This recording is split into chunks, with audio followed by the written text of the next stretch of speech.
Gentlemen, I know you recorded today's episode just before the Champions League draw came out, so let's take a look at the groups and maybe pick apart some of the headlines here. We'll start in Group A, Bayern and Atleti, the headliners there. Real Madrid and Inter very much the same in Group B. Manchester City, kind of the clear favorites in Group C, as are Liverpool in Group D, but things could get very interesting there with Ajax and Atalanta.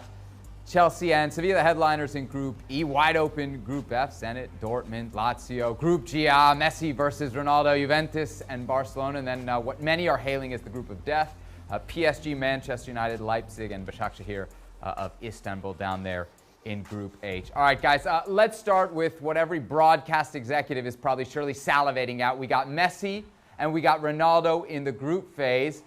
Look, it's great for everybody. It's great for the neutral Gab. It also feels like maybe one of the last times we're going to see these two in this format anyway, in their prime.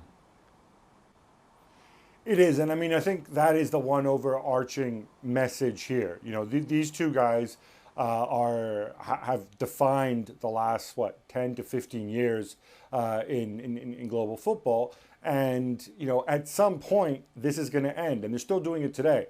And so, you know, you kind of get a sense that, you know, every minute that they're on the pitch, every time you see them step on the pitch, I'm not suggesting it's going to be their last time, but it could be the last time that they are as good as they are now. So grab your popcorn, clear space in your diary, and sit down to watch this because, you know, this has been probably the greatest rivalry, or the most defining rivalry between sort of number one and number 1A in the history of football, maybe in the history of sports.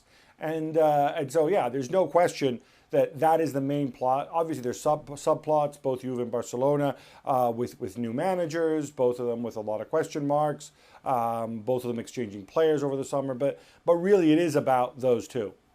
Jules, it seems pretty likely Barcelona and Juventus will go through. Who do you suppose, though, is the favorite in the group between the two sides based on what we've seen so far this season? I think it's hard because the form that we've seen so far, I don't think will make any sense when they both play each other, even in, I don't know, let's say 5 weeks' time, for example, after the international break.